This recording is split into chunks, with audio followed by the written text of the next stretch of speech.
Right, there we go. Welcome to our third class. Before we begin, I want to address an issue that, a question actually from last time. So, if you guys remember, we did something like this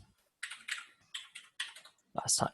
We had a string that equals to 1, and I said that you guys cannot use any mathematical or arithmetic operations with the strings, but that turned out to be not true. And we are about to see what it'll give us. As it turns out, the value becomes 11, and we try to figure out why it's 11. And I thought it was some binary things, but it's not. It's actually only means to duplicate the string for a certain time. And here is a quick example. I'm gonna show you real quick here. It's kind of confusing when my string is 1, because when I duplicate this string, it becomes, well, 1, 1, or you can say 11. But if we change this a bit into something more obvious, then you will see the result might be a little bit different.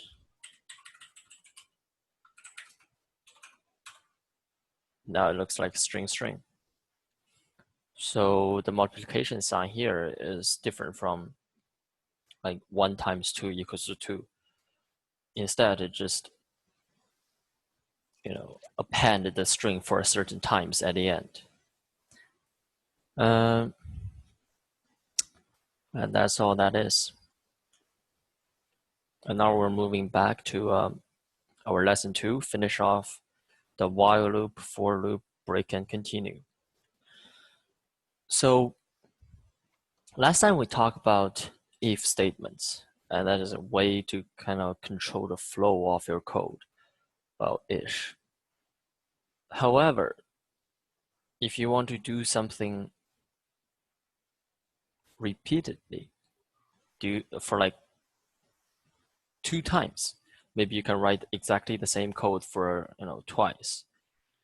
But let's say you want to do it for 100 times or 1,000 times. Are you going to do copy paste for like 100 and 1,000 times?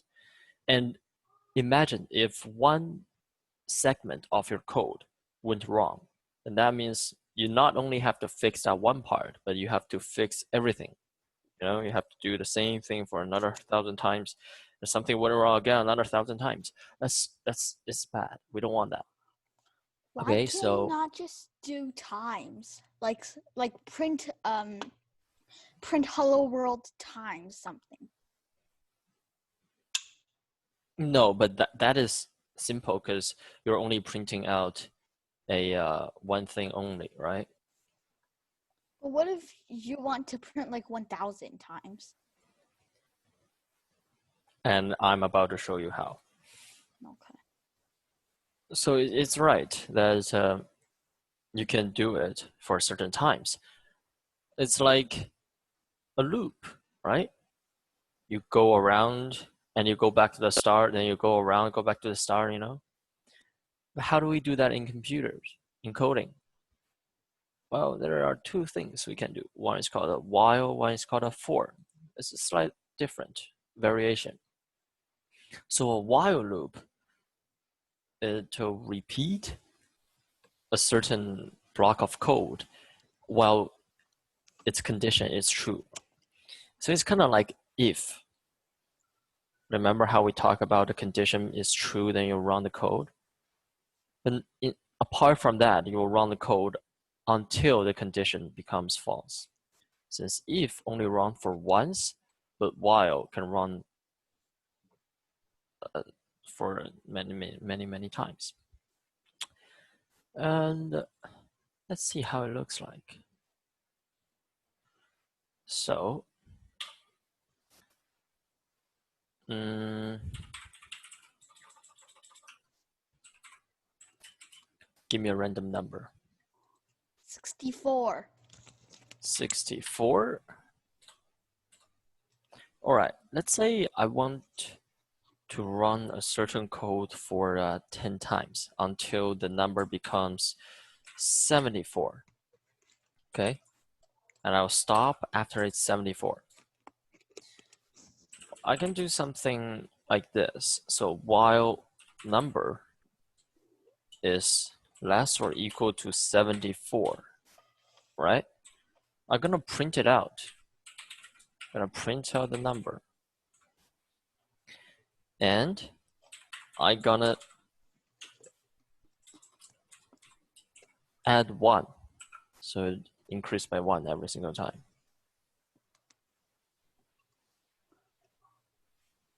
And what will that look like?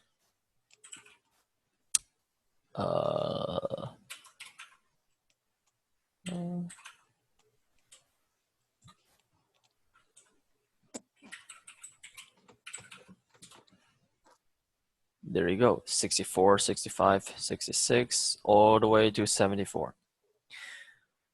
But somehow the loop is not there forever.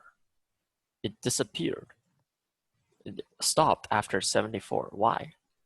Well, let's see what the number is right now. And let's run it again. All right.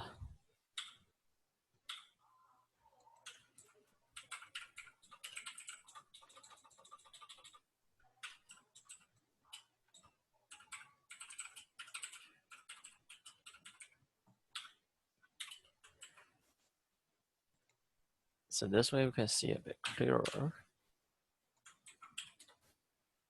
What? Oh. Now we're outside the loop. And the number is 75. Well, the conditions, they're all the same, right? Between if and while, all the conditions are the same. So if my number is 75, then 75 less or equal than 74. Is that correct or wrong? Is it true or false? False. Yes, it is false. And just to be sure, we're gonna check it, all right?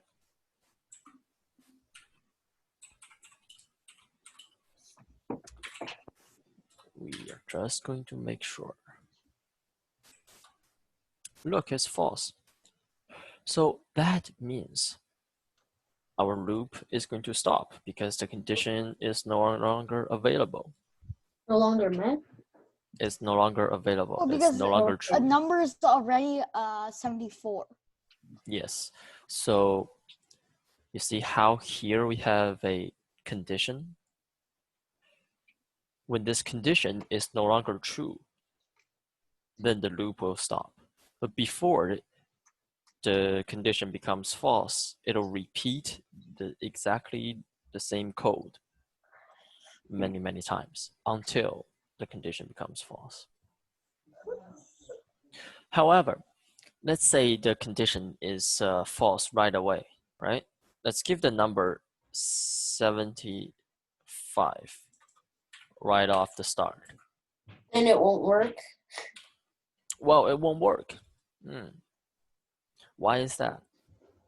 Because it's bigger than 74. Exactly. So if your condition is false since the very beginning, then the code will not even run, just like if. So you can think of while as a loop of if statements, right? And when the if becomes false, you just get out. And that's it for while. How about for loops? Well, like I said, they're very similar. But for loops, it runs for a certain times. Remember here, you run while the condition is true. So that condition may be a user input, let's say. Okay, so until the user tells you to stop, you run the code. However, for for loops, that's kind of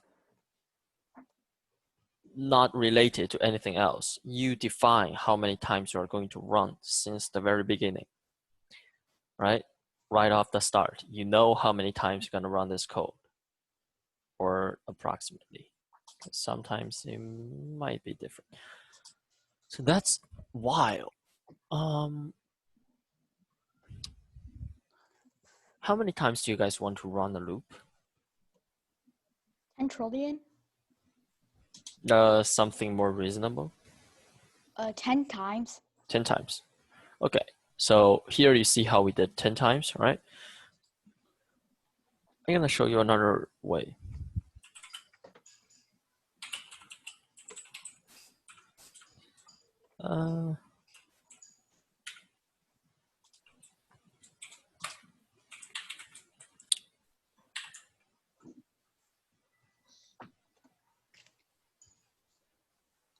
All right, so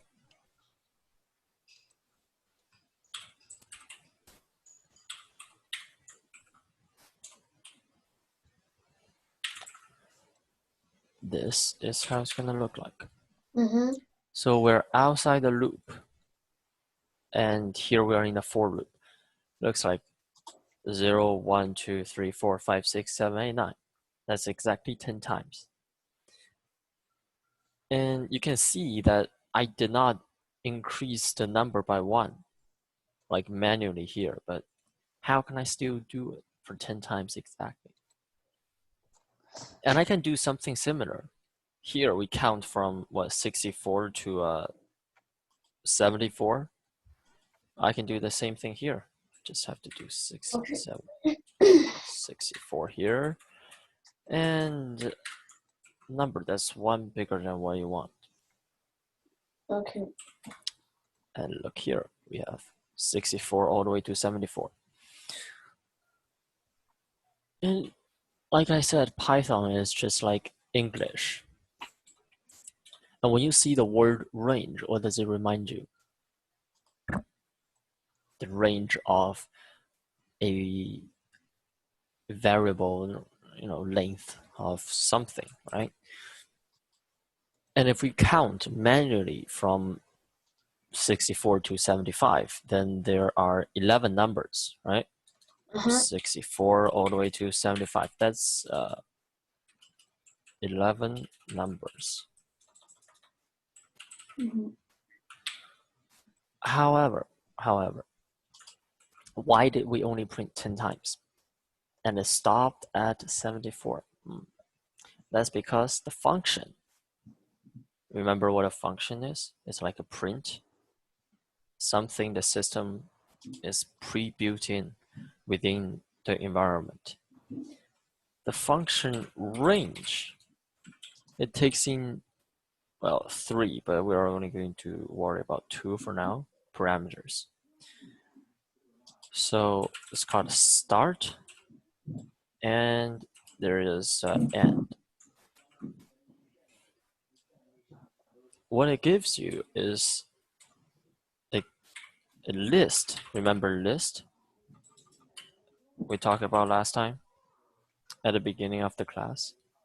Yeah. It gives you a list of items, okay? From start all the way to start plus 1, start plus 2, and then all the way until all end. the way until what? There's no more. How do I explain this? Reach the end. Yes. Until it gets to not quite the end, but end minus 1. So end minus 1 will be its last value in the list generated by range. And we can actually see this visually, right? Just going to get rid of this for now.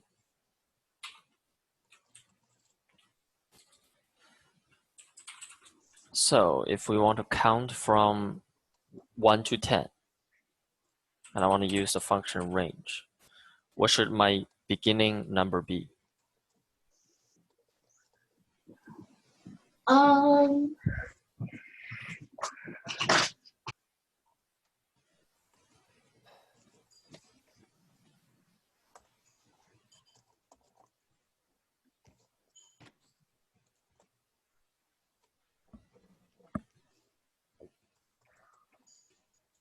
Remember, I want to count from 1 to 10.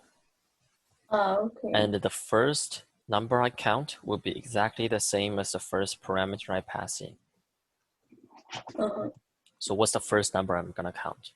1. 1. Right, so 1 will be our first number I put in the bracket here. Let's make the bracket a little bit bigger so it's more visual. First will be 1, and I want to end at the number 10. Okay? I want end minus 1 to be 10. It's like doing math. So let's say end minus 1 equals to 10, then what will my end be? Come on, simple math equation. Let's Rearrange the... 11. Yes, end will be 11. Let's see what this gives us. What? Oh, it doesn't like the many spaces I have here. That's okay. Oh, it's talking about this. All right, I'll leave this out like this.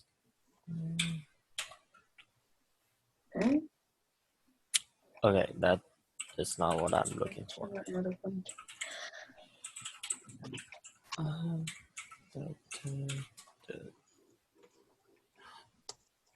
Okay, that's still not what I'm looking for. Okay. Is it because like this software is kind of different?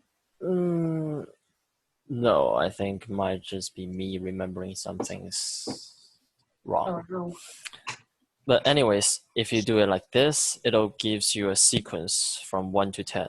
And if we cannot verify like this, then let's do it in a for loop. And let's see what the number is.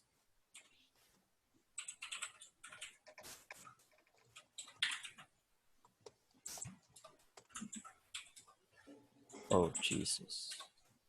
Right, here it is. Range from 1 to 11. It gives you all the way a count from 1 to 10, so 10 times. Now, someone might say, I want to count from 1 to 10, but instead of increasing by 1 each time, I want to increase by 2. So it'll be 1, 3, 5, 7, 9, 9, yeah. And how should I do that? The only thing you have to change in this is the amount you add? Yeah, you simply add one more parameter here. By default, the value is 1. So if you don't have anything, if you just leave it like this, then this number by default is 1. And it's called a step. Okay, so inside your function range, you have start, stop, and you have step. Step tells you how many increments you make. So here, if we have a step, then I'll have to rearrange my my sequence. It'll be start plus step, and or start plus 1 time step. Okay. And then start plus 2 times of step, all the way until the same thing, end minus 1. Oh, okay. So if we change this into 2, it's going to give us, let's count it together. So 1, then start plus 1 times step. What's that? So 1 times 1 plus 1 plus 1 times 2. That's 3. Then start plus 2 times step. 1 plus 2 times 2, that's 5. Then again, and then that's 7, and it's 9. Let's verify it. It looks like we are correct. 1, 3, 5, 7, 9. And if I want to increase it by 5, so just 1, 5, 10, and this is going to do the job. 1, 5, 10. Okay. Oh, no. Hmm? This 0, 5, 10, because 1, 5, 10, the increment, they are different. So 0, 5, 10. It's like this. And now we know what is range, but there's another keyword in here. It's called in. So, and you see I here, and I just print out I. You may have question, what is I and what is in? So when you write a for loop, not necessarily you have to use the word range. You just have to use something here that you can iterate through. So it's a list that you can, count one by one. And for I in range, or for I, okay, I'm going to ban this graffiti. Wait, who just drew? I have no idea, but I don't think they can do it anymore. Simply by saying, okay, Sunny the one and only.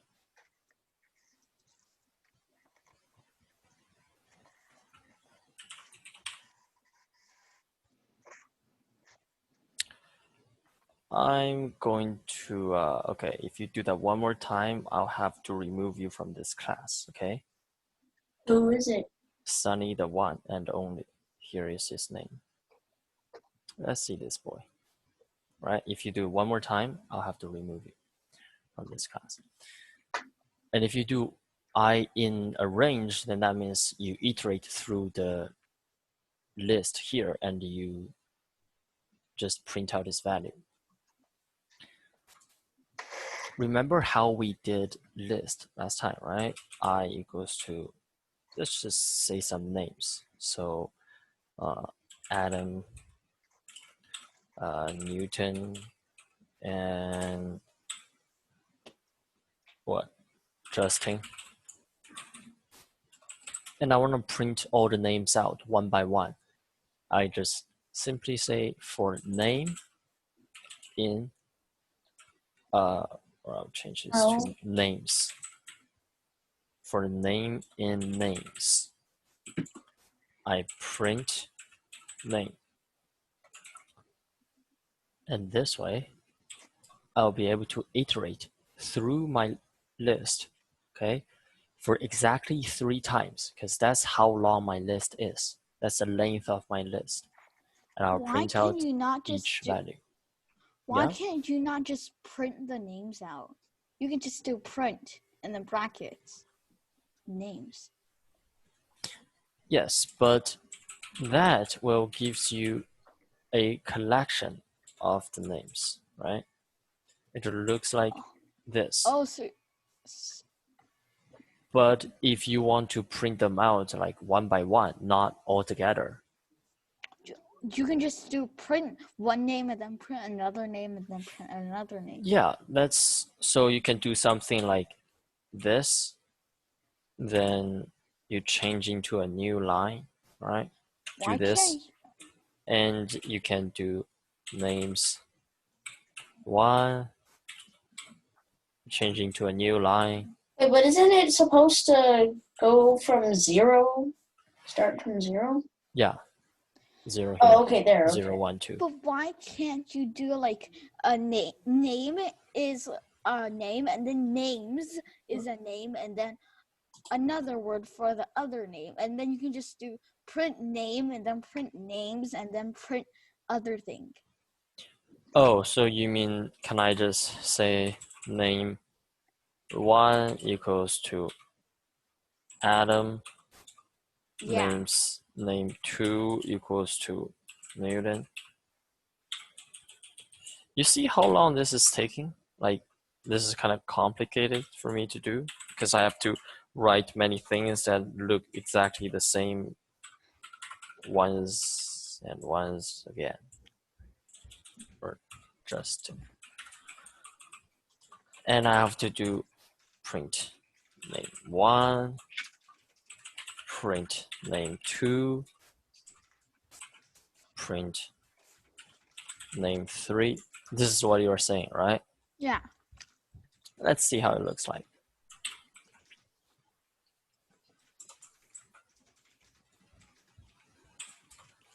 Look, it's exactly the same. There's no difference. This is the first, this is second.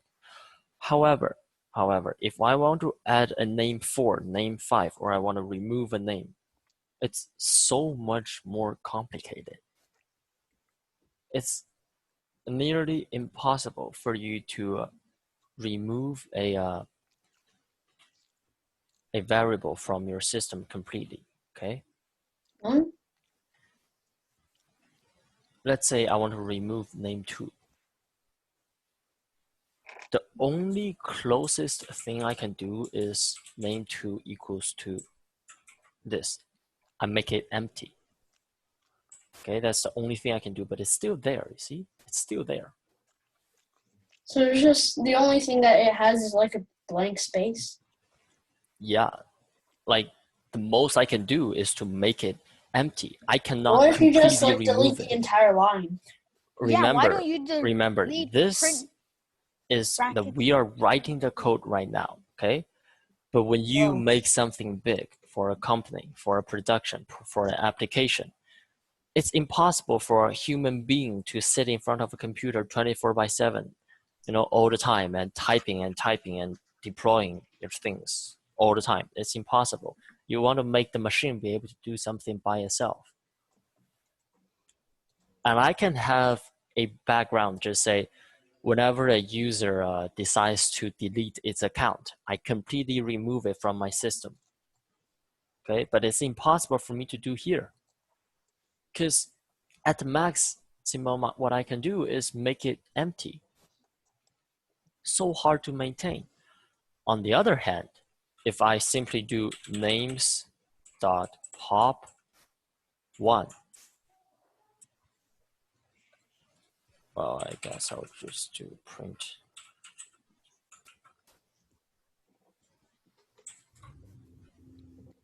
Then look, I only have 2 names left, and it's completely empty. Okay? Yeah, but there's still a space in between. Yeah. Where? You mean this space? Yeah, that's for the bottom part. It's always there. Yeah, so here is, I'll say, end of for loop. So here is the end of for loop, okay? I only have 2. That's it. There's no more Newton. Newton is no longer there. However, if I do it this way, Newton is still there. Plus, if I want to add a new name, how easy is that? I simply can do names dot, well, append. Then my new name. Let's say I want to add myself, or I want to add myself a bit earlier, like right here. That's all I need to do, just one line. And I can still print it out. If I want to do it here, I'll have to say, okay, name 4 equals to George, right? And I'm gonna say print name 4. Why can't you do just print George? Well, because if we store it as a variable, we can reuse it, right? If I just say print George, then later on I want to do something with this string. I want to store it somewhere else. I'll have to write it again. But if I just use a variable, it's much easier. Is it because of efficiency or something else? Oh, Well, there's both efficiency and so it's make the code clean. is it like this?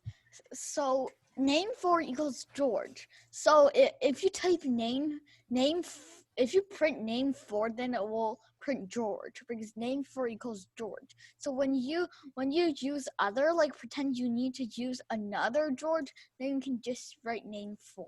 Yeah, that's what I meant by reuse. Okay. Uh-huh. Okay. And plus, to do exactly the same stuff, okay, and even better, look how many lines it took me. 1, 2, 3, 4, 5. Look how many lines it take me here. 1, 2, 3, 4, 5, 6, 7, 8, 9. Okay. By using a loop, it makes stuff much easier. And But can we represent that loop in like a variable or something? Or no? you mean, can I store Whole thing into a variable? these 2 lines into a variable? Mm-hmm. No, but you can do something similar, which is called a function, which is what we're going to cover in lesson 3. So here, introduction to functions. Well, Can you share the lesson 3 to us? Yeah, but In chat? after we finish what we left off with Okay. from last time. Okay, so that's it for loops. We learned that it can not only iterate from a list, but it can also iterate from range, so certain numbers. Well, what if we want to make stuff a little bit complicated? I have a number. It's called a 5. And I want to do 4 loops for 10 times, okay? So for I in range. What does I in range do? Okay, so in simply means you iterate through whatever is after, okay? You know what iterate is, right? You go one by one in a sequence. Yeah. And each time you go into that sequence, you have a value, right? So again, imagine it as 1, 2, 3, 4, 5, okay? When you go into, or let's just make it 10, which is what we're gonna do here. 7, 8, 9, 10. That's what range 111 gives you. And every single time when you iterate in this, you assign the value to I. Okay. You remember assign? Why can you not do print? No, a number equals 6 plus num equals 5. Why can you not do that? What do you mean? Like number equals to 6 plus what? Equals 6 plus 5, like that? Yeah. You totally can. Oh. There's nothing wrong with it. It's just like print number. It just like it is just like number equals 11. Yeah, it's the same thing. Okay. I'm gonna try it. Okay, however, that's not the purpose for our for here. So every single time when I iterate through, I have the value assigned to my variable I, which is a temporary variable, but that's fine. And we're gonna print its value of here. However, we don't want to print the value when it's 5. We want to print a string. So if my I equals to none, which is 5 that I declared earlier, then I will simply say print, look, we have 5 here.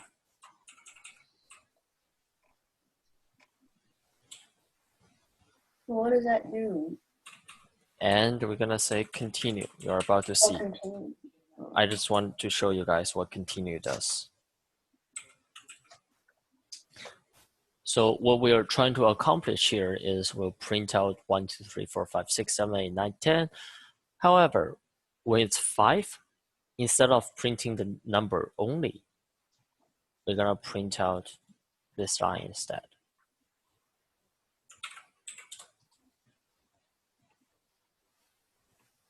So here we have 1, 2, 3, 4. And look, we have 5 here. Then 6, 7, 8, 9, 10. Let's just see what it will be like without the continue, okay? Then we have 5 again. Look, we have 5 here. Then we print out 5. We don't like that. We don't like that. We don't want to repeat it, okay? So continue just jumps over this loop, okay? Whatever you have left in the loop, you will no longer do it. You'll jump to a new term in the loop, okay? You'll just move on. Because here we are supposed to print out 5 again. Since the first time that we used continue, we just killed the loop from there, okay? We just moved on to the next iteration. And that's 6, then 7, 8, 9, 10, right? And this is very useful, okay? This continue line is very useful. However, what if that we want to break the loop? All right, we don't want to do anything more, okay? We want to break the loop when it is 5. So no more 6, 7, 8, 9, 10. We simply use the keyword break. And that'll end the loop right there. So instead of waiting till the loop to finish its iteration in the list, we just manually disabled it from going on ever after. Why can't you not just do print 1 and then print 2, print 3, print 4, and then print, look, we have 5 here? Because that is first, too much labor work. Second, it's not flexible. What do you mean by flexible? Like, it's not efficient because programmers are lazy people and they don't want to do 1, 2, 3, 4, 5. In that way, but like they don't want to waste time. Well, yes, that's one reason, which is why I said it's too much labor work. But 2 is it's just restricted to 1, 2, 3, 4, and look, we have 5 here. Okay, what if I change the values? What if I change this to -10? Okay, I'll print out so many more. Look, we have 5 here. Because this iterable sequence, this can change. This sequence is not set to stone. This can be anything, okay? In a program, this can be a user input. It can be something you get from your background database, something from your backend server. This is not only restricted to the list of 1 to 10, okay? And if this, I'm going to arrange for like 1,000 times, I want to start, and I want to just stop when I reach a certain object. Do I have to manually do it for 1,000 times? No, I simply use a loop. It saves time, it saves labor work, and makes the entire thing more flexible. It's more adaptable to other stuff. Like your condition can be different in coding.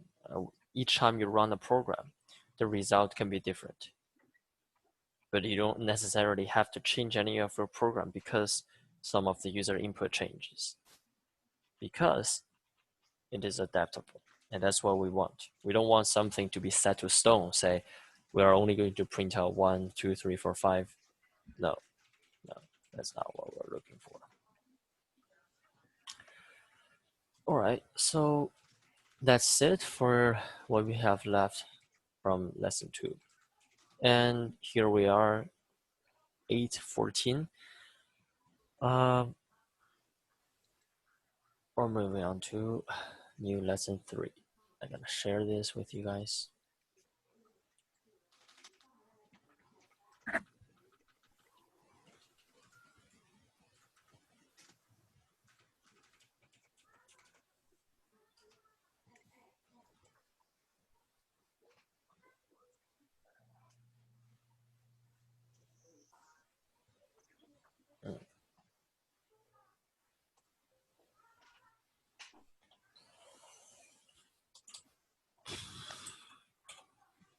There it is. Yay, we have new docs.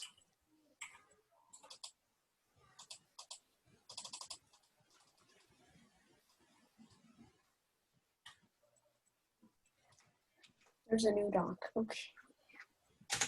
You guys got it? Yeah, I need to copy paste it into the browser. All right. I can just click in.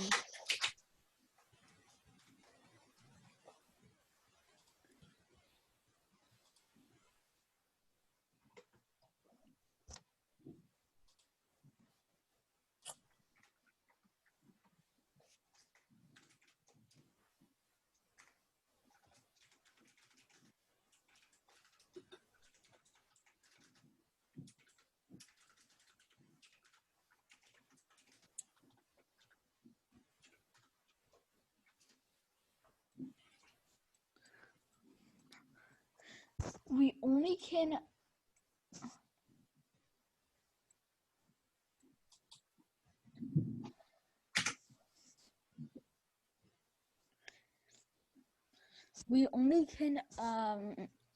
we can't edit. We only can view. Yeah. Yeah, that's the That's good. point. Who wants random image in this thing? Because I don't want you guys to change this slide. Okay.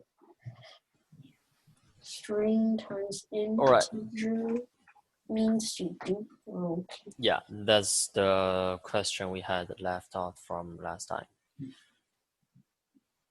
And now, let's move on to the new stuff.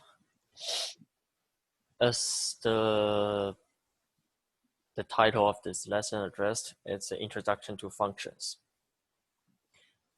This functions, to those of you who have studied math, it's kind of similar. You're passing some parameter and you have a certain function that do a certain behaviors, perform certain behaviors. It's adaptable from math, definitely. We're gonna talk about 3 main components. That is, in every single function, you have a declaration, you have a parameter. Well, I guess you can say perform some actions. And then we have return. So let's first, how do we declare a simple function? Function.py.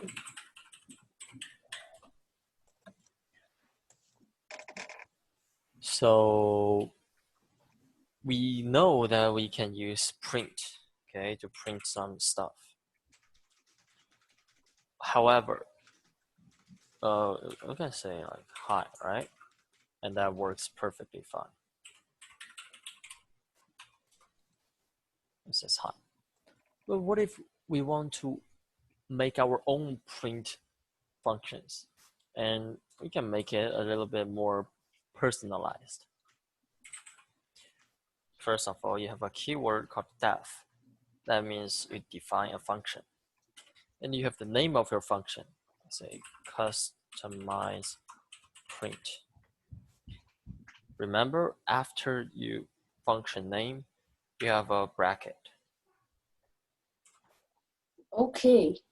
And then you have a colon, just like if statements, for loops, and while loops. Then you hit enter. And automatically do the indentation for you. Oh, and I remember someone asked, is there a way to make your for loops or whatever loops into a variable?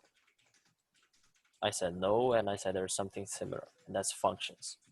You can write some behaviors in here, and you just, all you have to do is call this function. Okay, use the name, and it'll execute it for you. It's like a variable-ish. So you can say, we have a string here. That's what we're gonna pass in as a parameter. And what we're gonna do is we're gonna print out the string plus, well, I wanna say it's by George.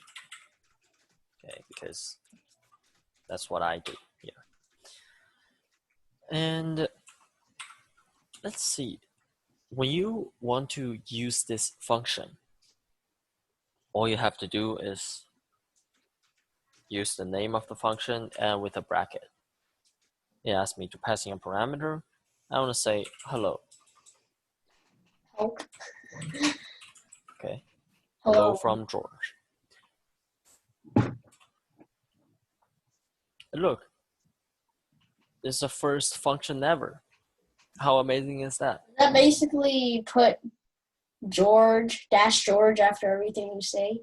Yeah. So, and I can use it for many times, right?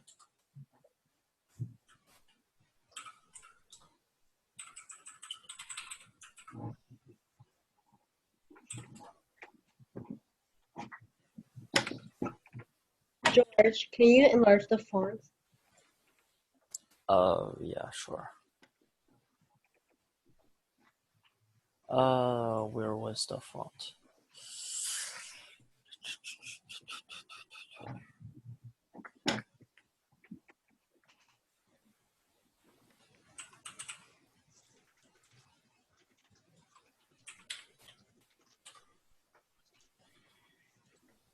Better?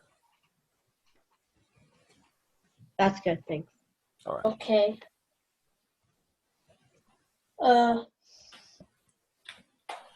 So I add, it's from me every single time when I print something. And you can do many more with it.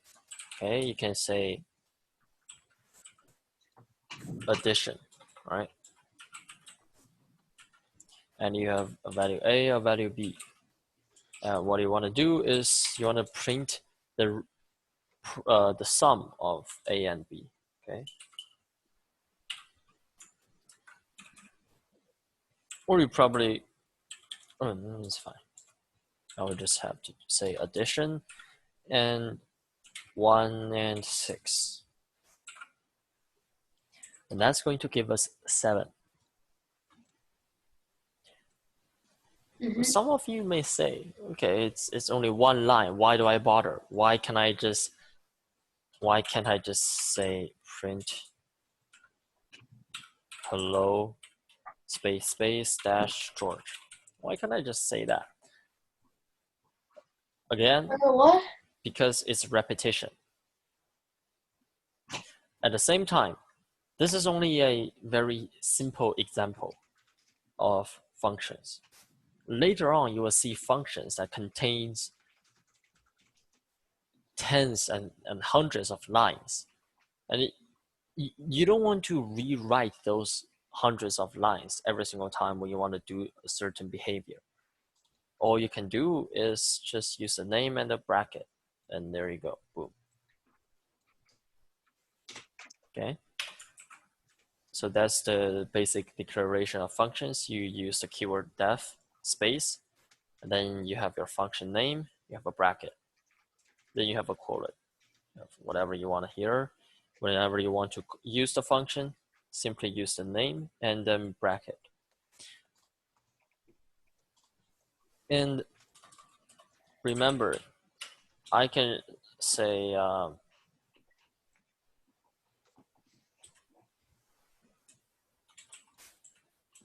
or I don't need to pass a parameter into the function. See how here I have a string. S stands for string, A and B, those are numbers. I can just do something like this. You just called a function up. Oh, and all I have to do is use T. T? Yeah, Okay. which is the name of my function, right? Whenever you want to use the function, use You its put name T? with a bracket. Okay.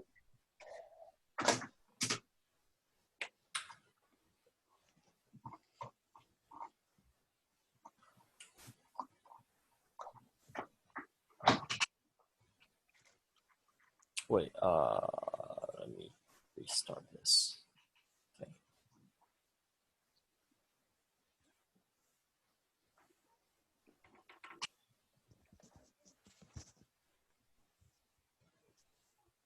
All right, so, and now you can run it. And you see, you just called up the function. So not necessarily every single function requires a parameter. And this is the very simple and core essence of a declaration. Any questions?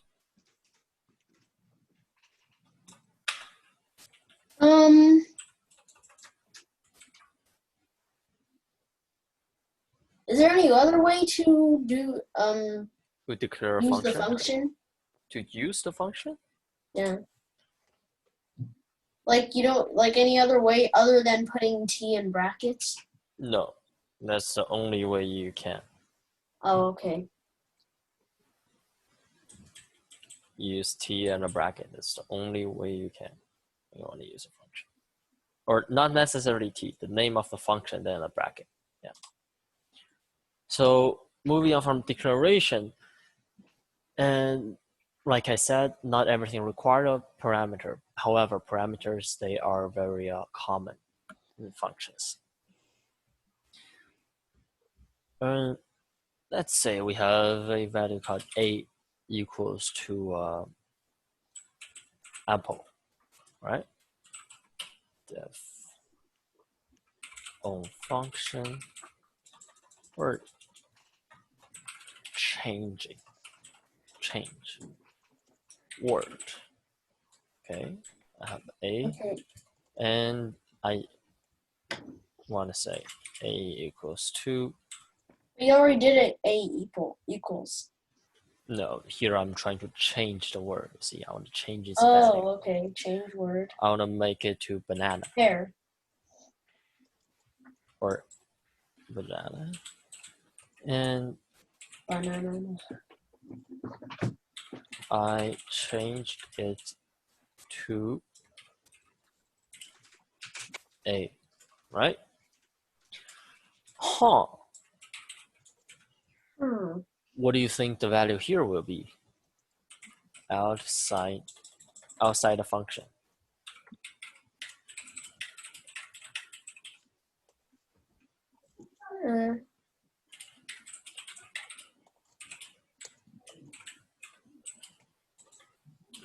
We don't know. The best thing we can do is to try it out, right?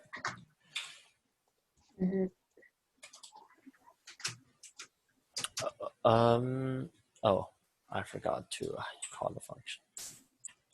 I want to change the word, okay? Or let's say here will be string. so less confusion.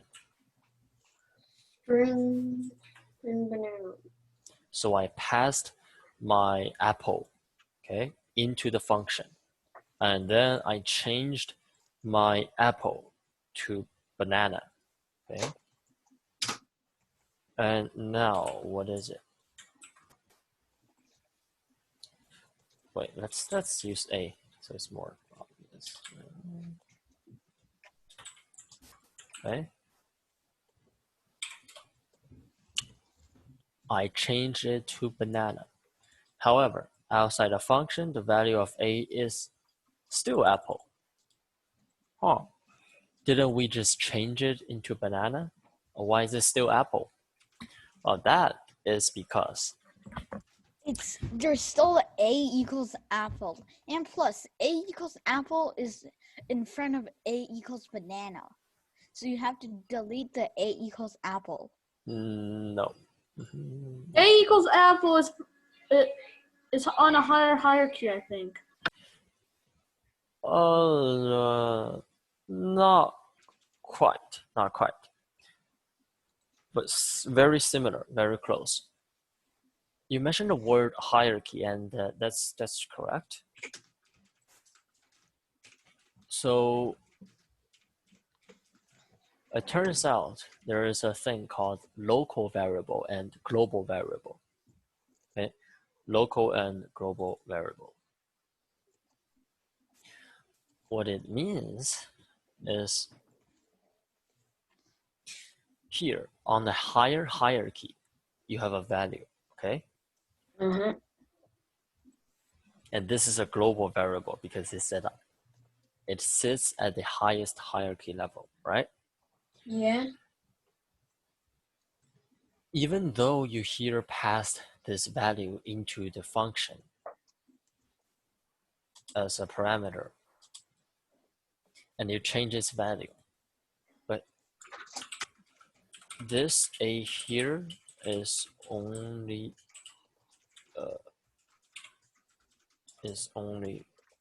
local variable. I try to avoid to use a local variable for the confusion. Oh, just put it here. It's only a local variable. What does that mean? So it means whatever change you make here is only local. It only exists within the function. It will not affect the outside world. So if it will change only if the function is added. What? So it'll only change if there's a function like that function. No, that means whatever changes within the function stays inside the function. Oh, okay. It will not affect or impact the outside world. Okay. And that is why your A here is still apple. But sometimes we want to change the outside world together.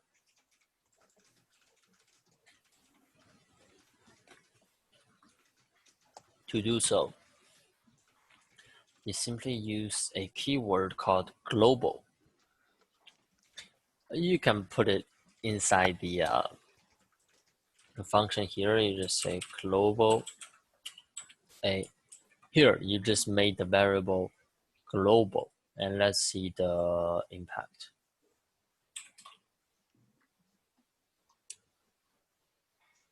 A is a parameter, and right. So I guess you can only put it here then.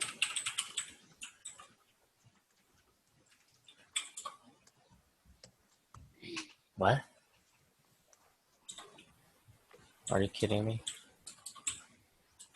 Well,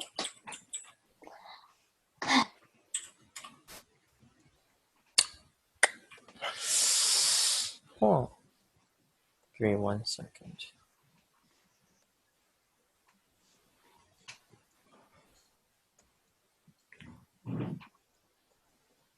it's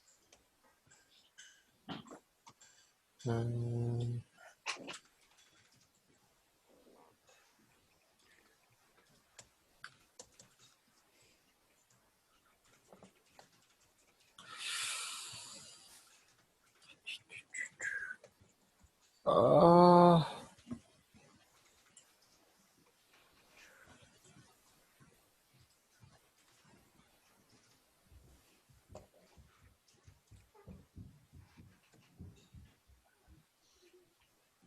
mm,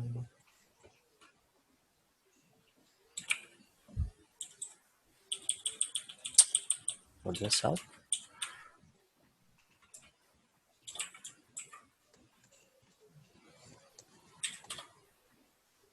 Huh. It's a sign before global declaration. Okay.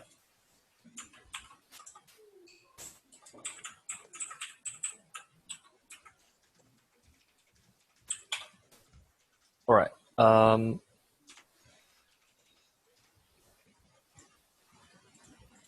Well,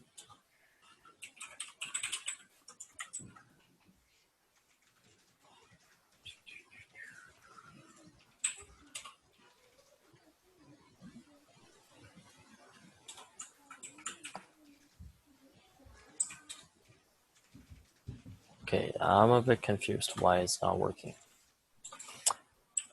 How about let's take a break? It's an hour into the class and some of you may be tired. Let's take a water break for 10 minutes and we're gonna resume at 8:45. In the meantime, I'll try to figure out why it's not working.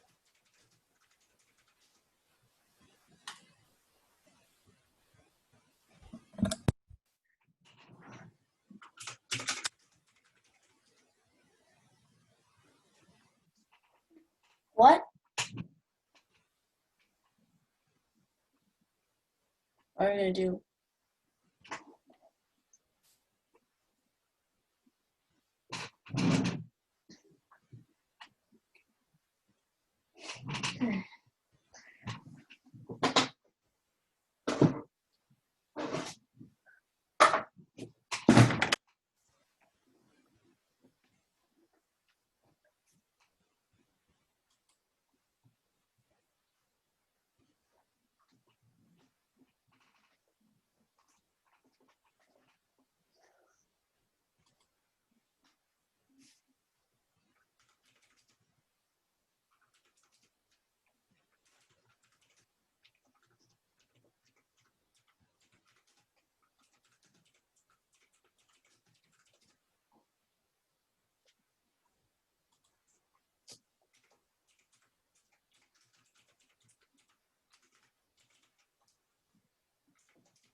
嗯，完没有？没呢，他说有什么事情在干？平时是到几点？早上可能是9点几了。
Okay, I'm on mute.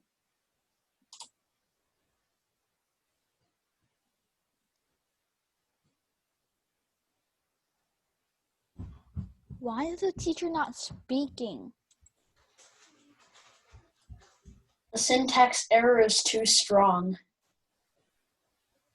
He has to figure out what's the problem. What's the problem? Taking a water break while he figures out the coding problem. Weeb. I guess it's the internet. The internet, how does the internet affect coding? It makes your computer slow. Yeah, but it doesn't make it do a syntax error. Yeah, true. True. What are we gonna debate about? Do you know what happened? The power of I breath. have no idea, and that's why I'm gonna shut up right now. Okay, so go tell your mom and then let your mom to send the teacher a message. Keep the discussion civilized, okay? Guys, let's just shut up until the teacher comes back. The teacher's right now off of the list of people on the top of my screen You're because we're not talking so much. you're not my boss. Yeah, I don't care.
Why is it anyone not speaking? Because it's break and we can go anywhere we want for the break. Yeah, Most people's probably playing Roblox, I guess. Roblox is cringy, even worse than Fortnite. I hate Fortnite even more. Me too. Yeah, Fortnite sucks. Fortnite is for anti-Redditors. No, Yes. Fortnite is for babies. Fortnite trash. Fortnite I'd play Warzone anyway. trash. I play No. Nobody plays Fortnite. Wanna know what's worse? You guys wanna know what's worse? What? Valorant. Oh no. No, do not speak that name ever again, please. No. What? Crossy Basically, the crappy version It's a of Splatoon Overwatch. ripoff. It's the and crappy CS:GO. version of Overwatch, which is already as crappy as hell. Yeah. A Crossy Road is even badder. Okay, guys, Robbie, none die of- to everyone. Die. Don't ask our age. guys, don't need to scream, okay? Just talk. How did Crossy Road get mentioned during our talk about Valorant? Yes. Why can Anything's better than Valorant. Even Valorant is CS:GO. CSGO, but less bloody. I think COD is the best. I like big paintball better. Yeah, I like But COD. COD like World War II is even better than the No, other. I COD like 2 is so underrated, man. I like War Thunder better. War Thunder is okay. Yeah, it's okay, but the thing that doesn't make sense is like you can see the people inside the tanks, Yeah. but you can't be one of those people. Yeah. And also, I hate it when like one of my crew gets knocked out because 1, I can't shoot, 2, I can't load, or 3, I can't move, Yeah. or 4, I'm on fire. Or 5 you explode. Yeah, but like I mean, crew is knocked. Like one of my crew members is knocked out, not like all of them. Pretend I someone mean, like ammunition is not almost all over the place, so you're pretty much screwed. Yeah. Why can anyone not just play a video game? Hey guys, do any of you play Battlefield? Oh yeah, you mean 5? Yeah. Did you play the last Panzer yet? You mean Not- Tiger? That one. Yeah. Yeah, that's pretty good. So Also, there's this plays Big through mud and bog thing. Big Best. who plays Warzone? Me. Nice. Okay, I like can when are we gonna get back? run the The game. teacher's been gone for Like Yeah. 10 minutes. yeah. He's still figuring out the syntax problem. Who plays big paintball? Oh no, we're not gonna do that right now. And everyone can just play. No, we're not playing LOL. Nelson No. King. Nelson King, why don't you just talk? Are we just gonna talk until the teacher comes? Yeah, that's pretty much what we're Yeah, gonna do. basically, yeah. Yeah, but actually, how about we do this challenge? Write some random code in the Python thingy and then screen share to everyone. Print Alex is bad. I'm just kidding. Okay. Huh? Why? What did you just say? Print What did you Alex just say? is bad. Print Alex is bad. Oh, shit. Oh, okay. So that's how you're gonna do it, huh? All right. Oh yay, it's fixed. We are back. Yay, So it fixed. turns out the word global is a bit special, right? You can only use it inside the function, right? So if you want to do some global change of a variable, you declare it. So 听点有意义的事情行不 but 行？ why is there any reason it has to be 所有 inside? 只要跟学习有关的东西，你都不感兴趣。 Yes. 只要是对你有用的东西，都不喜欢。 If whoever is doing that, please mute yourself. Right. So it turns out 就有人 that 专 what the 门 word 查了一下， global 说 does is to tell your program that here I'm going to make a global change to a variable. 我没有啊，你在干嘛？ Oh, so that's why it didn't change? Or it didn't Yeah. work? So if we do it here, I'm pretty sure it's going to change Okay. inside the function.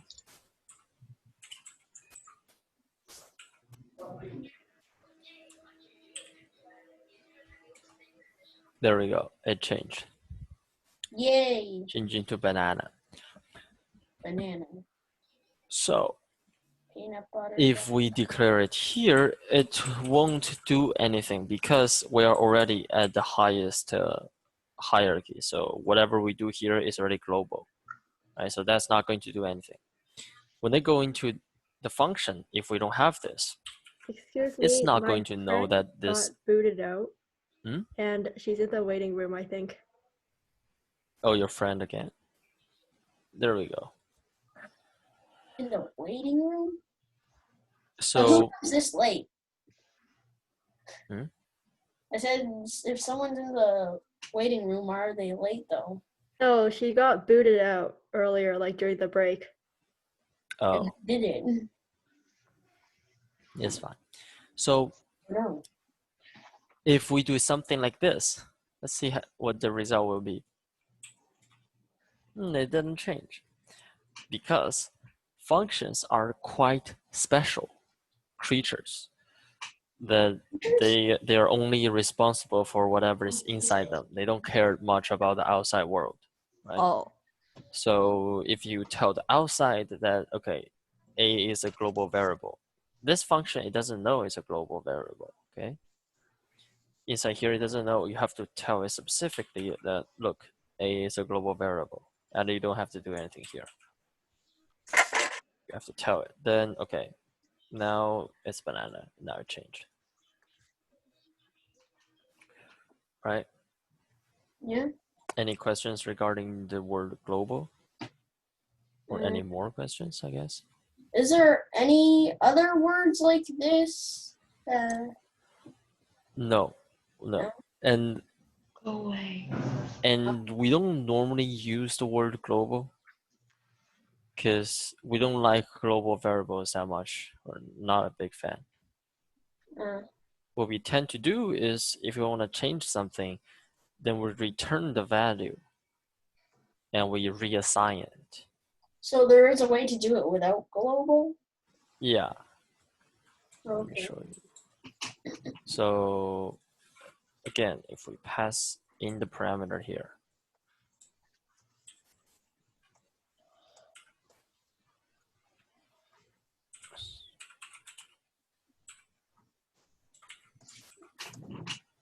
this is how we would normally do it.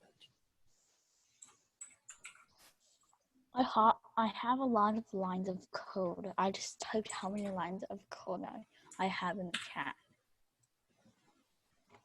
So this is how we normally do it. We write a function and we return the value. This is the value that we are trying to reassign it to. Then we reassign this value A into the new returned value, which is S, which is banana here. This is useless for what I'm doing here for the function, but just a It's So you something mean that that it works. doesn't work? no, I mean the effect is low. But when we want to change something globally from the function, we normally do this way. We use the word return, okay? What do you mean by return? That's what we're gonna talk about Later. here, return, okay? That's at the end of today's class. I said that's at the end of today's class. We're gonna talk about return. So we're not going to do slides 4 and 5. Yeah, well, we are just, you're gonna see. Like we're not going to do it today. We might if we move fast enough. So, okay, let's get a little bit faster. And here we have default argument values and some keyword argument. What those means? So let's say I have a function called just my function. Okay, I want to pass in a couple values, A and B. I want to give B a default value of 5. And I want to give C a default value of 10. Oh, so you're gonna write B and then C. You're gonna write. No, you can write A equals 0. No. I want to leave it like this for now. Oh. You'll see why. Okay. So, Wait, but the B turned blue. The B turned blue.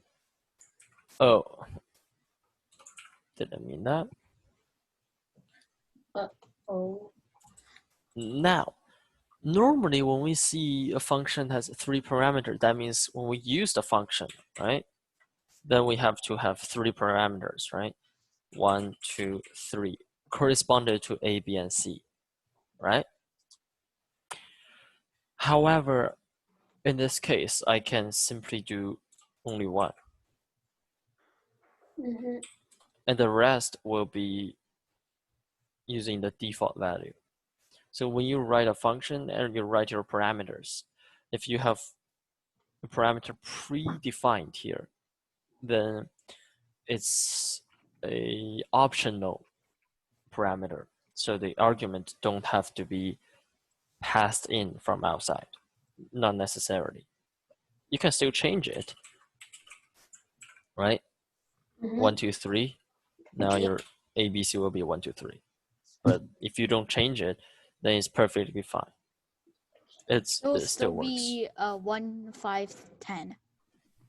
Yeah. So if you just run it like this, You without the little tail, it'll use whatever value you provide here right off the start. Okay. And Well, what else was I going to say? Okay, keyword argument. Okay. So aside from this, if we want to assign A, B, and C, we do a 1, 2, and 3, right? Yeah. That's Yeah. Wait, but falls is in it line. 0, 1, 2 or 1, 2, 3? What? 0, 1, 2 or 1, 2, 3? 1, 2, 3. Oh, okay. Okay. Or you can do 0, 1, 2, it's the same. But all we want to do here is passing the values, Mhm. with its position. A, B, C, which is the order, then 1, 2, 3. It falls in line, right? However, sometimes you may only want to assign A and C. Let's say we only want to change the value A and C, okay? We want to make it into A equals to 1 and C equals to 3, okay? So it'll be 153. Yeah, that's our goal of 153. Since we are only changing two values, why not just put it 1, 3? It's much easier, right? Yeah. But wait a second, why is it 1, 3, 10? Well, that's because B is before C here, Yeah. okay? So your value will fall in line from start to the end. 1 goes A, 3 goes B. Well, nothing for C, so C remains 10. Mhm. There's one way to change it. The Mhm. first way is you can just write A equals the thing you want, B equals the thing you want, and C equals the thing you want. Or you can just write in the second my function, write 1 and then write the number that you want in B and then write the 3 at C. Yeah.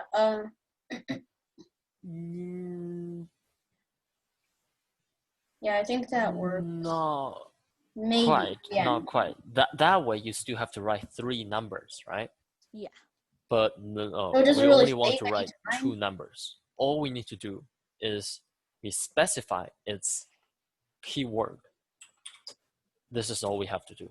We say C equals to 3. So now, for the positional arguments, which don't have a keyword in front of them, they will fall in line. Okay, they will fall in line with the order, whichever one comes first. So 1 goes to be A, then, okay, we tell the program that we want C to be 3, so it'll be 153. Let's see the effect. 153. That's all you gotta do. Not 1, 3, 10. Not 1, 3, 10. No. Okay. So you just have to tell the program the keyword that you want to change for, right? Mhm. And similarly, if we want to only or normally if we want to make it 1, 2, 3, we have to do like this, right? Yeah. But what if we want to change C first, then 5, then B? We just do, because why not, right? For the heck of it, that's all we're gonna do. Mhm. 1, C equals to 3, B equals to 2, or we can even do it like this.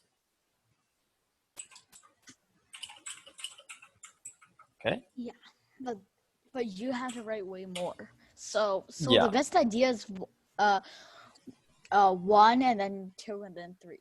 Yeah, that also works. Sometimes you only want 2 arguments, and it's just It still if you don't want to write the name of the keyword, then you have to write it in with order. the order, in order with your declaration. But however, if you decide to use some keywords, then you can just do whatever order you want. Okay? That's all keyword does.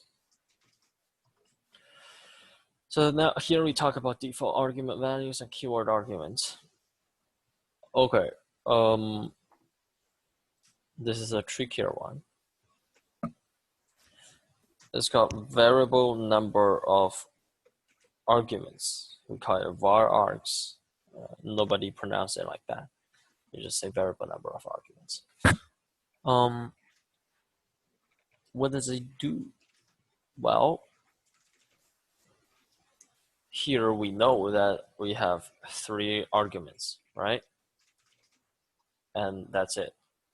However, for the variable number of arguments, that means the amount of arguments that you get to pass in, they are flexible. So it can be anything from none all the way to infinity. Okay? So it all depends on the user input. There are 2 ways to write these kind of arguments. One way is using a start parameter. So like a start and your parameter. All it does is take all the positional arguments, so the ones that without a keyword, from that point all the way till the end, and collect them in a data structure called tuple, which is, you can think of it as a non-mutable list. So you cannot change any values within it, but treat it as a list. And all the double start parameters, looking like this with a parameter name, they means all the keyword arguments, so the ones that you specify their names and their values, from that point till the end, they will be collected in a data structure called a dictionary. So this is a key value pair, which we're gonna cover in the next class. I will show you guys how to use it real quick. If you don't fully understand it, it's fine. So let's do something like this. I want to have A, and I want to have many names, and I want to have many temperature.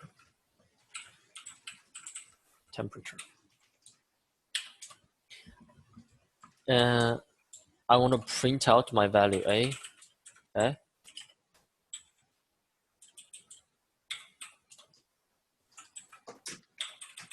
And I'm gonna iterate through my names.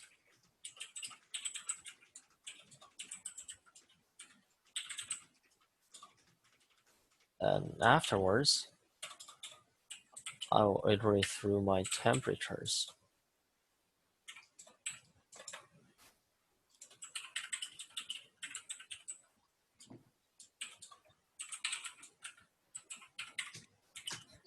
And the name of the city and the temperature.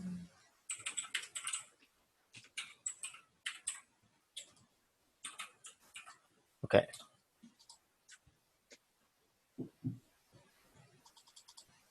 Okay. Oh, double star. There we go.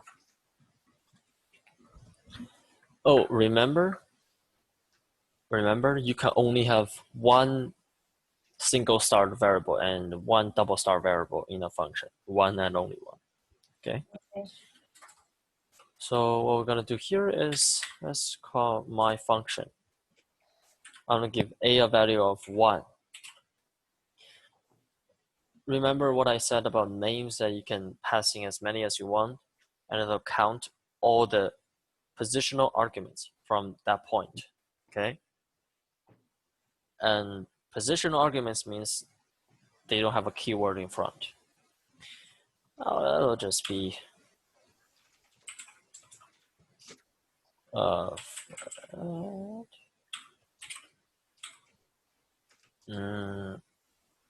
Trump and Justin. And from here, I want to pass in some temperatures in the cities. Let's say the temperature of Ottawa, of Toronto, and of New York. How about that? Do you guys still remember how to pass in the keyword parameters? Anybody? I don't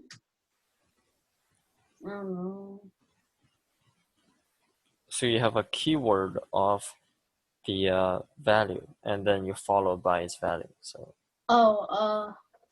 So like this, I'll just say Ottawa equals to 20. So you put like, it's sort of like putting a variable inside a bracket thingy in a fraction, in a function. Yeah, it's kind of like that. So you put the name of the argument as well as value. Remember how I did the A equals to 1, B equals to 2, C equals to 3 earlier? The same thing. So here I say Ottawa, it has a temperature of 30 degrees. And Toronto, maybe not as much hot, 27. And New York will be 25, let's say. Let's see how it'll go. There. We have the value of A equals to 1, okay? And we have all the names. These are all positional arguments, okay? Meaning they don't have a keyword in front. So they falls into a tuple followed by the name of the parameter name we gave here, names. And I iterate through them, I print out each value. Okay. Right? And those are Fred, Trump, and Justin. And for the double starred variables, they means, well, keyword arguments. So I have a keyword here, Ottawa, Toronto, and New York, with its value followed afterwards, 30, 27, and 25. They become a pair. And I print out here, Ottawa 30, Toronto 27, New York 25. Okay? And that's how you use the single starred and double starred variables. There are no limit of how many of them you're gonna pass in. So let's say I don't want to have any names for my program.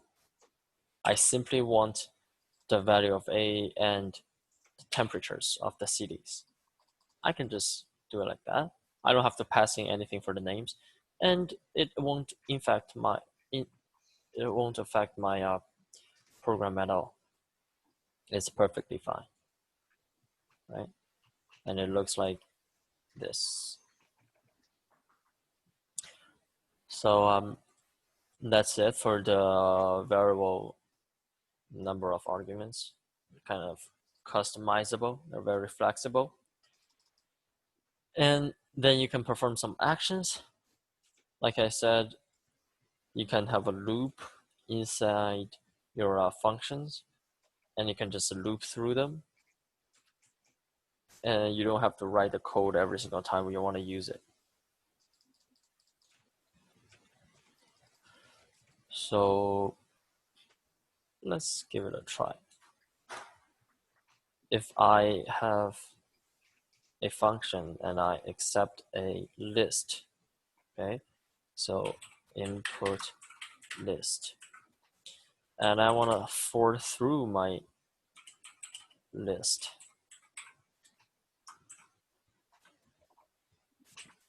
And I want to print out each of its value. And in the end, I want to just print a blank empty line. And here I have list 1 equals to 1, 2, 3. List 2 equals to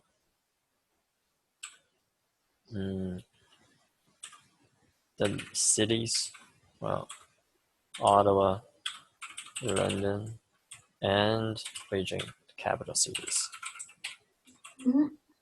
And here I have some names for me.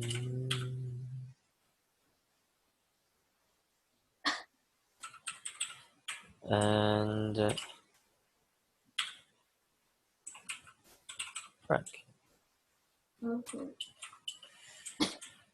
What I want to do is just iterate through every single one of them and print them out, then print an empty line after each set. If I want to manually write the code, it'll probably be anywhere from 20 to 30 lines. However, I can do it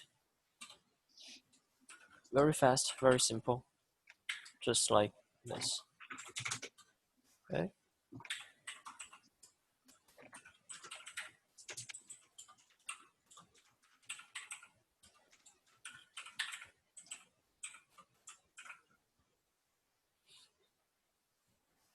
And let's see how it'll go.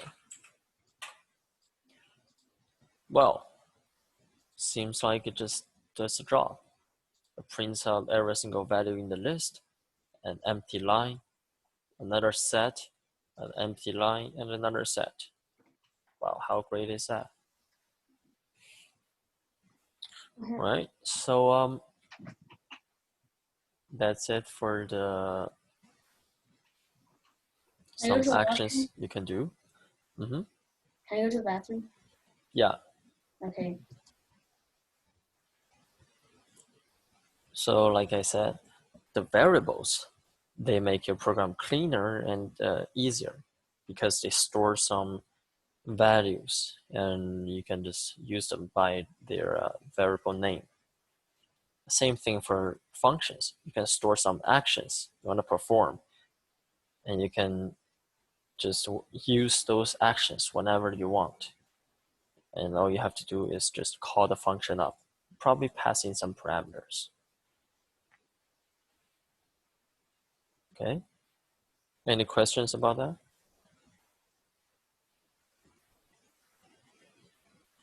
Nope. All right.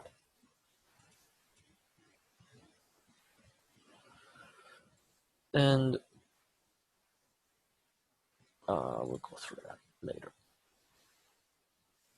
Here is a important piece in the functions. It's called return. So in the previous examples, that we're only performing certain actions within the function, and that's it. Everything we do, they are within the schema of the function structure, and they do not affect the outside world whatsoever. And the only time we do affect the outside world is by using a keyword global. And like I said, not the best thing we do with the word global. Okay, we don't use it that much. So what are some other ways of changing stuff? Well, let's say I have a okay, we have a list, okay, and it's some random ones, random numbers. All right. And what we want to do is to increase the value within the list by the length of the list. Okay. So every single one will be increased by its length. All we're going to do is increase, or just call it my function 2. Why not? And we take a list as the parameter. Well, and we get the length of it.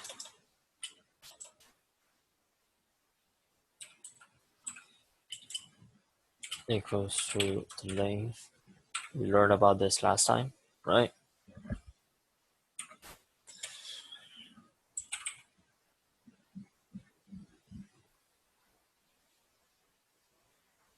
And all we do is we iterate through the list, and we increase each. Well, I guess it's better if we do.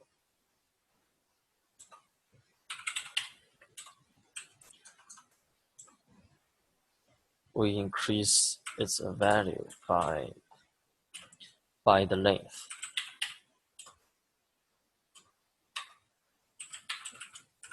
Let's see the result.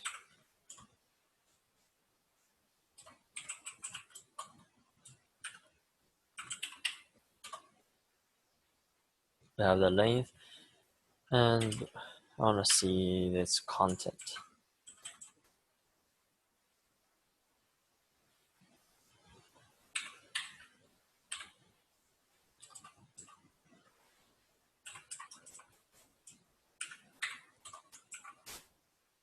Well,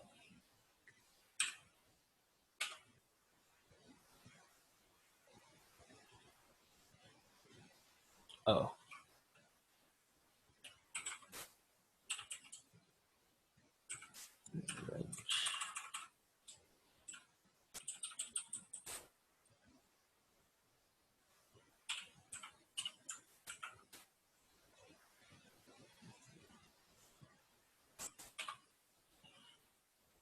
All right, so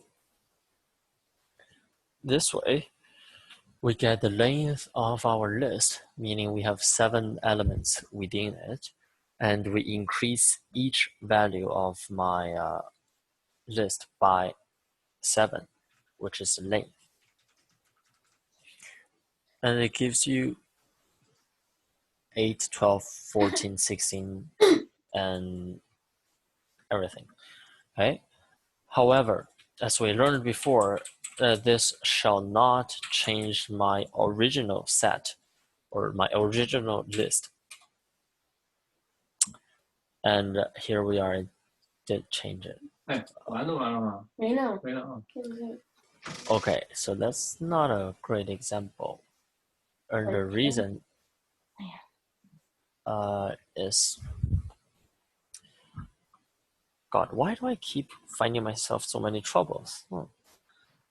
Because lists, they are different from all the other values, right? Because they are treated as objects. And in coding, we have 2 ways of passing parameters. One is by reference, one is by values. And when we pass a string or an integer, we pass by values. So we just copy its value and put it somewhere else because it's small and it doesn't take as much space as an object. But for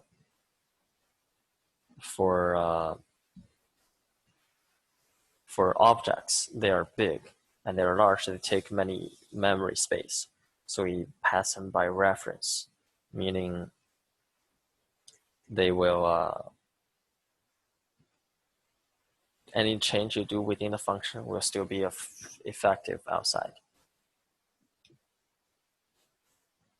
So let's find, okay, I know. How about let's just do this. True guess number. Okay, we have a number passed in. And if you're not, well, target, okay, target equals 10. 10 will be the number that we're trying to guess. And we say if number is smaller than 10 for my target, then I return too small.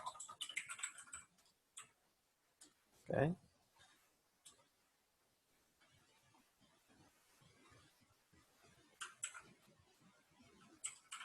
Else, if my number is greater than my target, I return is too large. Else, meaning that it's the same, I just return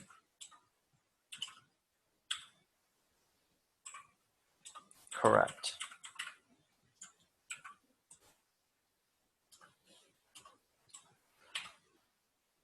And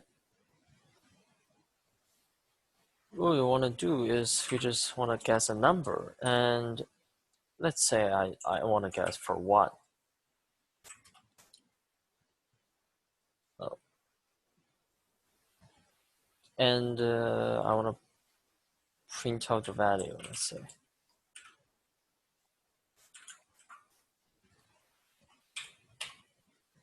It's too small. However, we can't use this number anywhere else, right? Mhm. And like I said before, sometimes we tend to store some values with a variable. You see the okay. Remember before that whenever I use a function, like a close example is here. Okay, when I use the function, I don't have the print statements because my printer is already done within the function. However, here, I don't have any print statements. I have a word called return. And all it does is it returns the result of my whatever calculation or action is. Mhm. And it returns as an output. Okay, so I can just store my output as a variable. Let's say it's a result. A result equals to guess number and 1. And I can later on check the value of my result like this. Okay, what's my result? Oh, my result is too small. And if I change this to 9 and do it again, Too small. oh, okay, because it's 10, all right. And if I change it to 11, it'll be too large. So it has to be 10. But can you set a range? Like 10 to whatever number?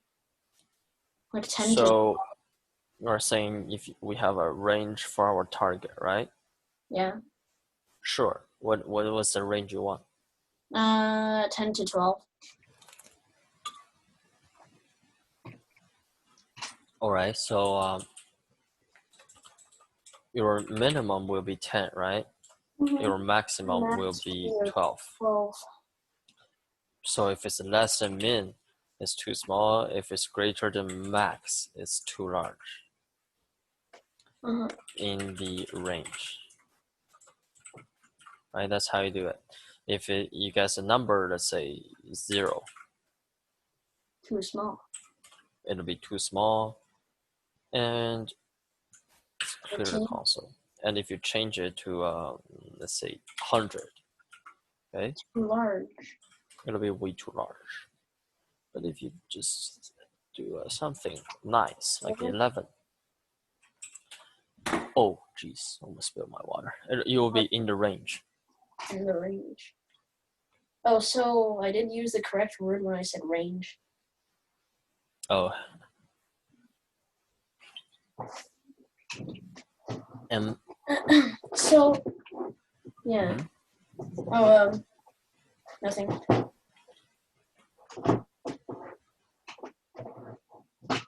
so all you do here is you return, the keyword return does is to return the result of your calculation or action. It's an output. Okay, that's all it does.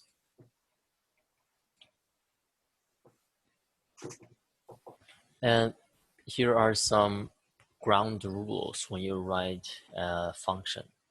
When you pass parameters, there are, when you declare a function, you can only have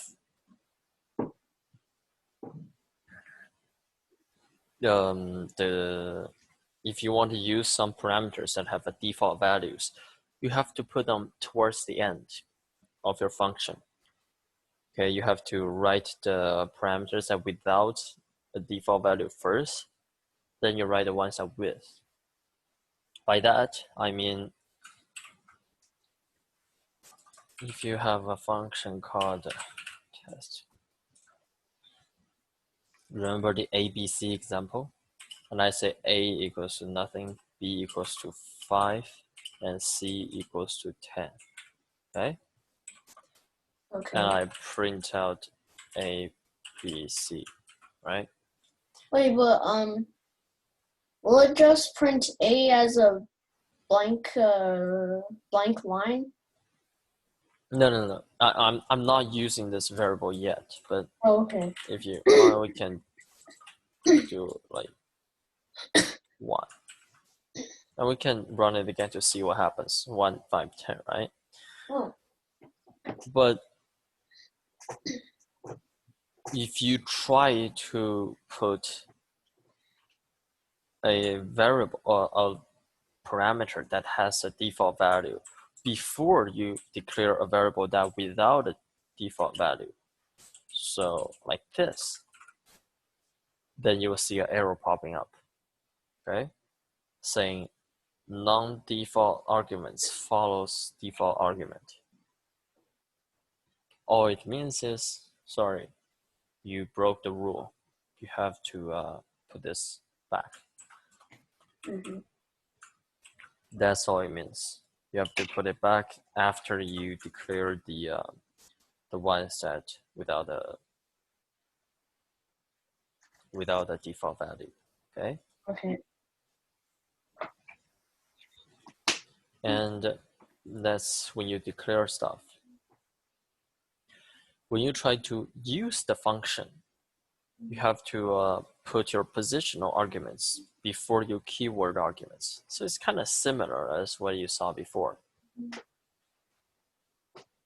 Let's say here, you guys still remember what positional arguments and keyword arguments are, right? Yeah. Okay. So let's say I want to declare my my A value first, and then my B value.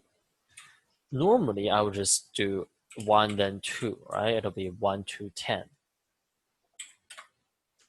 That's great. It falls in line, positional, by order. 2 equals to, is corresponded to B, and 1 is corresponding to 1.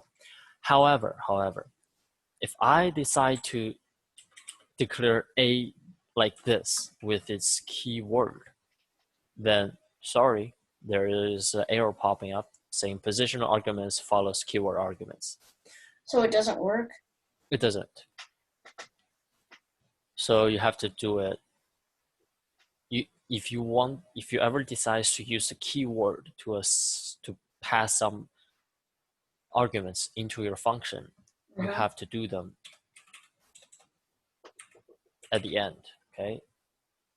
So you can do B equals to 7 or C equals to 7. Well, the idea is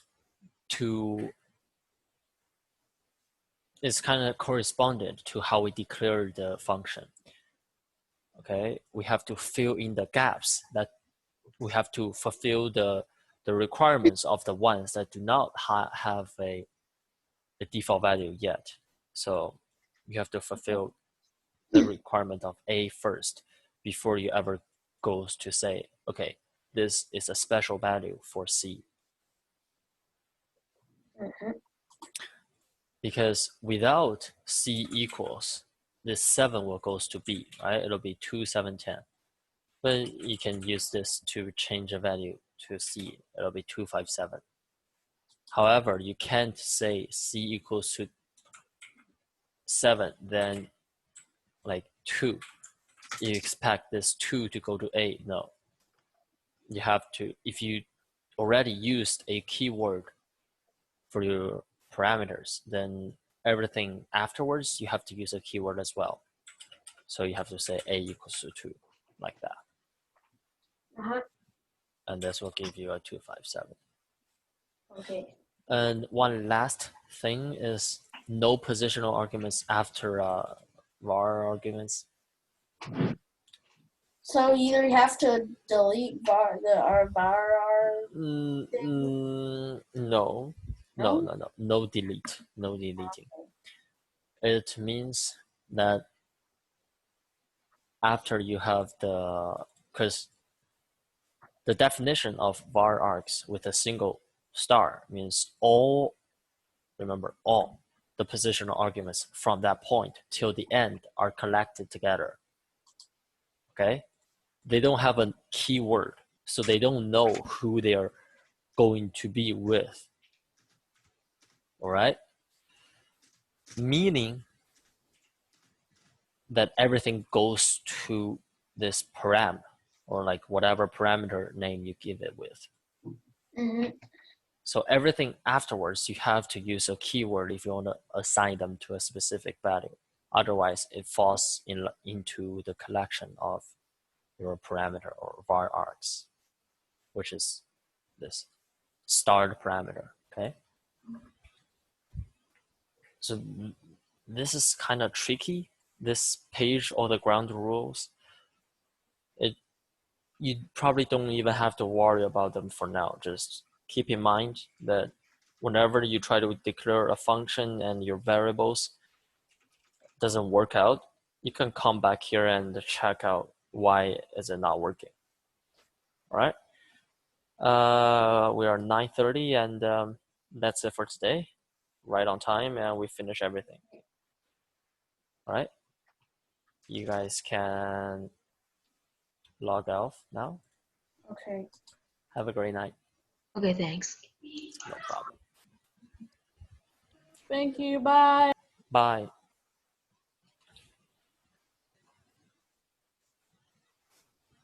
Thank you. Bye. Mm-hmm.